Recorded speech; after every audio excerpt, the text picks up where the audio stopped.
যে ৬টি কারণে আপনার বিড়াল পালন করা উচিত। তারা আপনার বাড়িতে ফেরেশতাদের নিয়ে আসে।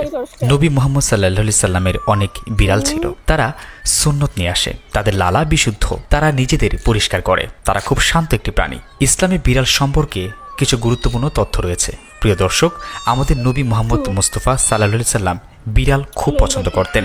বিড়াল পরিষ্কার এবং খাঁটি একটি প্রাণী। বিড়াল বাড়ি এবং মসজিদে প্রবেশ করতে পারে।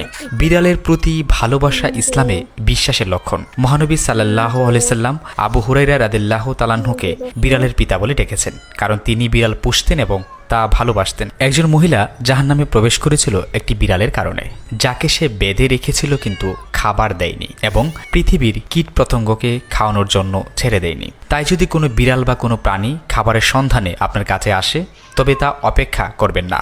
এটি আপনার কাছে এসেছে শুধুমাত্র আপনার কল্যাণের জন্য এবং কিছু গুনাহ দূর করার জন্য। সুবহানাল্লাহ। আসুন বিড়াল সম্পর্কে কিছু অবগত হই এবং ভালো ধারণা অর্জন করি।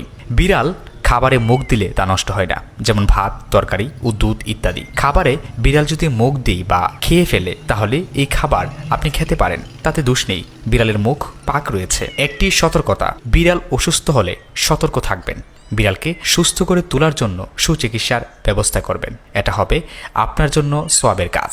একটি বিড়াল বাড়ির ভিতরে খারাপ আত্মা এবং মন্দ উপাদানগুলিকে তাড়াতে পারে। বিড়াল যদি কাঁদে, তবে এটি আশেপাশের লোকদের কাছে একটি খবর বা সতর্ক বার্তা প্রদান করতে পারে। যখন একটি বিড়াল আপনার চারপাশে হেঁটে বেড়ায় এবং আপনার পায়ে পায়ে তার শরীর ঘষে, তখন বুঝবেন বিড়ালটি আপনাকে ভালোবাসা জানাচ্ছে এবং খারাপ আত্মাকে তাড়িয়ে দিচ্ছে। আপনার মধ্যে যদি